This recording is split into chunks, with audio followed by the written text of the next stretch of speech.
Hey, what's up everybody? Prime22 here, bring you another video. And this video is gonna be a bit different. It's not scripted at all. I just have like a little list of bullet things I want to talk about. But really, I recently just finished the first season of Transformers: Robots in Disguise. If you guys have been following my channel, you know that I really haven't watched too much of that show, and I've always said that I need to get to watching it. So yesterday and the day before, I just sat down and watched the entire first season. And so I was wondering, well, how should I talk about it? Because you know me. If I see any Transformers thing or read anything, I'm gonna have to talk about it if I have feelings about it. And I have some thoughts on season 1. This has nothing to do with season 2 or 2.5 or whatever, because I've only seen season 1. So yeah. I should also note that I don't know how well this video is gonna be. I don't know how much time I'll have to spend on editing it. But really, I have to apologize to you guys since there hasn't been any videos recently. There's been that one stream, but that's because I didn't have enough time to do a video. I've been busy like a whole lot these few weeks. I haven't gotten a chance to work on anything at all. And this was my spring break actually, but I spent most of it at like schools doing observations for my education classes. And by the time I'm finally back in the seat, I find myself I feel like time is being crunched, that I'm not going to have enough time to do a video. It's not that I don't have ideas, once I sit down and open up a Word document or something to work on it, I just can't seem to put the words on the paper. I have like these weird thoughts that like nothing I'm going to write is going to be as good quality as it should be, but I just need to get in there and, make a video. So that's what this is going to be. Sort of almost rambly, but I hope to have a more organized train of thought. The list I have in front of me isn't put in any order at all, so we'll see. But yeah, I've like pretty much lost motivation. But it happens to every content creator here on YouTube. I'm not the exception. So I'm just trying to trudge through, trying to get back into the grind. And, just fit video making back into my schedule again. So yeah, I apologize to you guys, I haven't got enough videos out, but let's try to fix this, shall we? But even though I haven't made any video, I've always been active on other stuff, like the Oracle keeps getting updated like pretty much every day. The IDW reading order is updated every time new issues come out. So I don't completely disappear. Even if no videos come out, I'm always doing something for you guys. But now I'm sure some of you guys are like, oh, Primus, if you didn't have time to make videos, why did you have enough time to watch Robots in Disguise? And really, like I said, I didn't necessarily not have time. I didn't have time in the beginning, but more recently, I've had time, but I've never felt motivated. I never felt that anything I would do would be good enough. And, just sort of broke down and watched Transformers, At least it's some sort of research, right? But yeah, so I managed to watch season 1, and so I guess we're just going to be talking about my thoughts. Now, after Transformers Prime, I think Transformers Prime was the best Transformers cartoon show. It ticked all the boxes for me, and yeah, I thought it was really good. So I expected something similar to Transformers Prime's quality with a sequel, and that's not what we got. We got Robots in Disguise, which turned the series into a new direction. So automatically I was sort of turned off by Robots in Disguise. It wasn't Prime. But that's how I react to everything new. For a while I reject it, but then eventually I get back into it. I'm like, okay, I'm willing to accept you now. That's sort of what it was like with the IDW Revolution stuff. At first I was like, I don't know about this, but now I think Revolution is like one of the greatest things to happen to the IDW comics in recent years. But in looking at Robots in Disguise, I think the best way to look at this is comparing it to another sequel to a great Transformers show, which is Beast Machines. Beast Wars is probably my second favorite Transformers show, and Beast Machines was its sequel, and I feel Robots in Disguise learned a lot from Beast Machines' mistakes in creating a sequel. The thing about Beast Machines is the best parts of Beast Machines, it really relied on the viewer already having some sort of connection to Beast Wars or Transformers in general, and not, specifically the cartoon, and not its actual own new stuff. Like Beast Machines, the best parts were like the reveals about the Viacon generals, all the different references to the cartoons, that sort of stuff. The worst parts about Beast Machines tended to be things that were original to Beast Machines. The whole running away every time a fight started. The whole weird fight scenes in general. You know, Cheetor gliding with his two swords connected. The whole angle of making Cybertron techno-organic. The all weird spiritualness of it. It was all... The worst parts of Beast Machines all came from Beast Machines itself, with the best parts, you know, rely on the connections to other stuff. Now, Robots in Disguise, it doesn't really reference Prime too much, especially not as much as Beast Machines referenced or made connections to previous series. Robots in Disguise really went in its own direction and tried to be something new, which again was part of what turned me off, because I thought this was a sequel to Prime, but I think they really learned from the mistakes of Beast Machines and tried to make something new out of it. And I guess we're going to be talking about, you know, the sort of new stuff that they brought to the table. And again, everything I say here is just for this season. The other seasons could make me think, you know, they could have dragged it on too long or whatever. But so this is taking Season 1 into a vacuum. This is just my thoughts on Season 1. So looking at the new stuff Robots in Disguise brought to the table, we have Bumblebee became the Autobot leader, and I think that's interesting. That's something we haven't really seen in a Transformers cartoon. Bumblebee as a leader, they didn't try to turn him into Optimus Prime. They sort of acknowledged that he was trying to be Optimus Prime a little bit in the beginning, but then eventually realized he had to do it his own way. And I think that was the best way they could have handled a Bumblebee leadership, is that he's not Optimus Prime, he's Bumblebee, and Bumblebee needs to lead as Bumblebee would. I don't necessarily feel that Bumblebee's leadership style is what... It doesn't necessarily scream Bumblebee to me, it screams a new character. This Bumblebee doesn't exactly act like the Bumblebee we knew from Transformers Prime. However, I feel like his leadership, it's not Optimus Prime's, but I guess it's a solid second. I think a way they could improve it would have Bumblebee lead more like how a Bumblebee would, sort of like what IDW did for a little bit in their universe. But one thing I really liked is how they showed the progression of Bumblebee's leadership. And how, like, you know, they had the whole running gag with him trying to make up a rallying cry, but by the end he finally had one. That was a good example. But overall, you see his leadership change as the series goes on. He becomes much more capable. And I really liked that aspect of the show. Now, talking about Optimus Prime, Optimus had a very... I don't know how to describe his role in the series, but he had a minimal one until the end, the finale of Season 1. Where he played a big role, but Bumblebee still took most of the leadership during the battle. He was the one who really won it. Optimus Prime was really just the strength that held off Megatronus. And especially, we had Transformers Prime, which the whole story of Transformers Prime was Optimus Prime and his role in leadership. And I feel like it's another way to separate Robots in Disguise from Prime is how they treat Optimus Prime. I do like how they treated Optimus Prime better in Transformers Prime. But in Robots in Disguise, they go in their own direction. It just feels weird to have the main character, really, of the previous series just take such a minimal role in the sequel.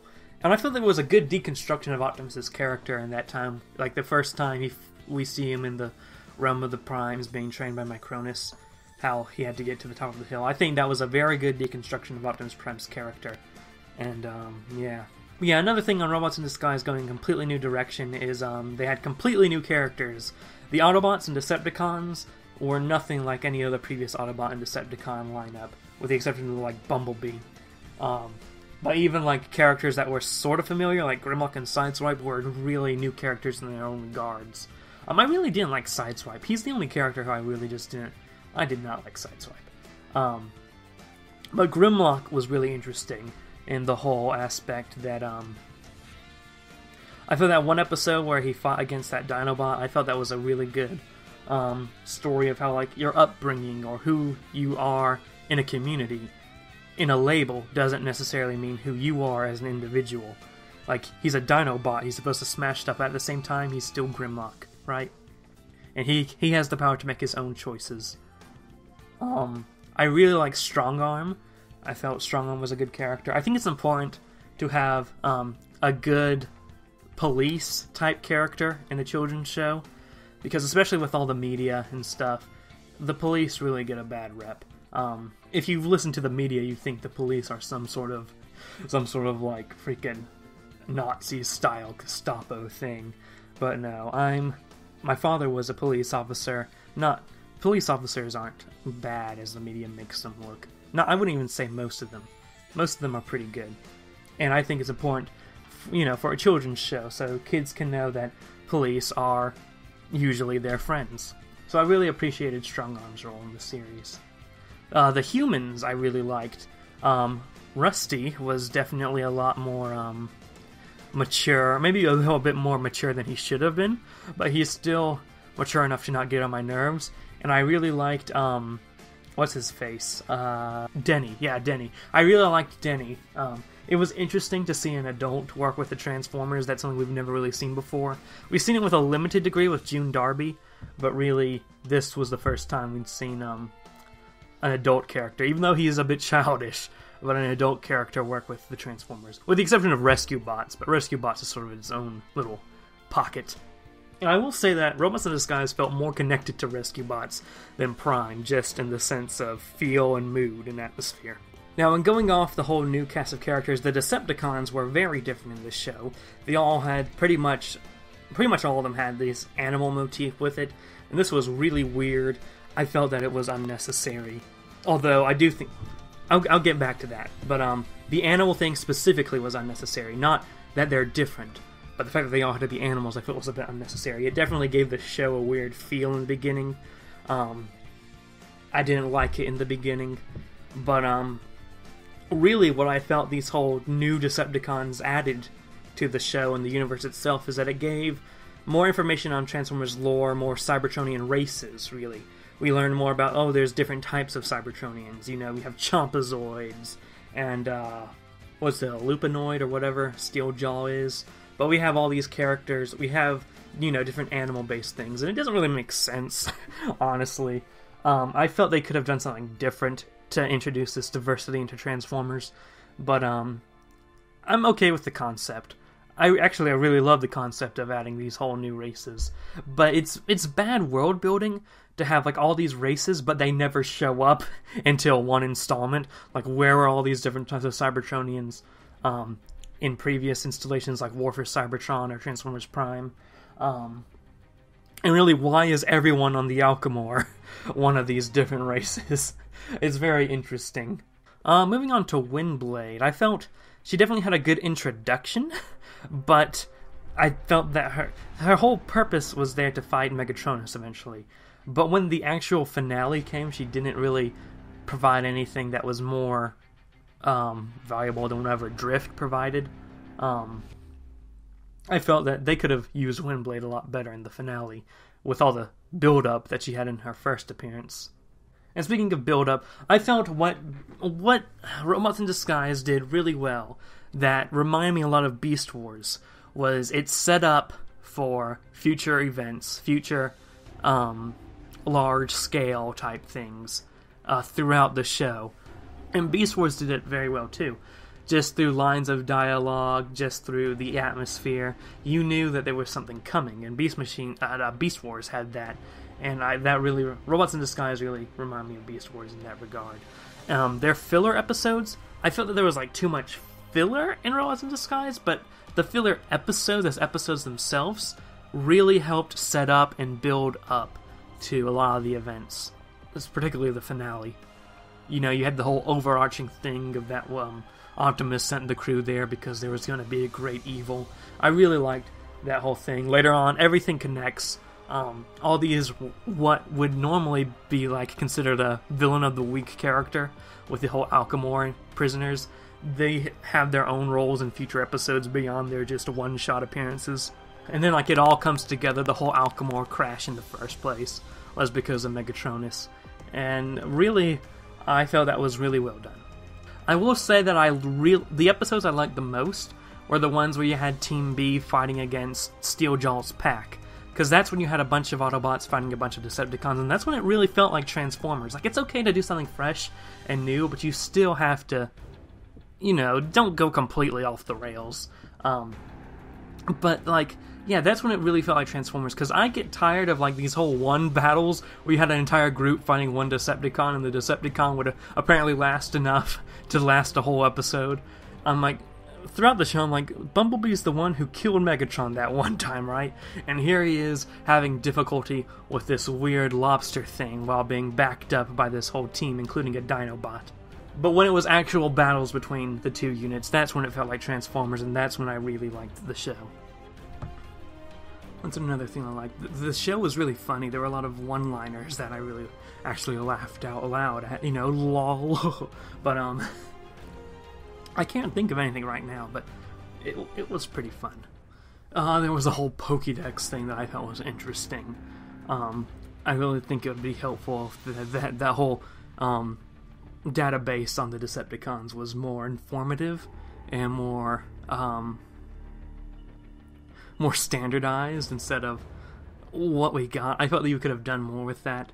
But yeah, I thought it was fun. Fix-It was really, like, I think Fix-It was my favorite character. Fix-It was hilarious. What was the whole deal with Megatronus being called Megatronus when by that time he should be called the Fallen? Yeah, that's really all that's on my bullet list. Oh, the animation. The animation sometimes was nice and fluid, and you can tell when something was intense because it was fluid. Or for the most part, it was pseudo-choppy. It wasn't choppy, but you could tell they took some frames out. And I really didn't like that. But, you know, you don't need good animation to tell a good story, right? So it didn't bother me too much, but I really wish they kept with a smooth animation. Transformers Prime, I felt, has been maybe the best animated Transformers show ever. It had beautiful CG, and I really wish they could have kept that going. But yeah. So all in all, I think I really enjoyed Transformers Robots in Disguise Season 1. And I need to finish it at some point with Season 2 and that 2.5 thing.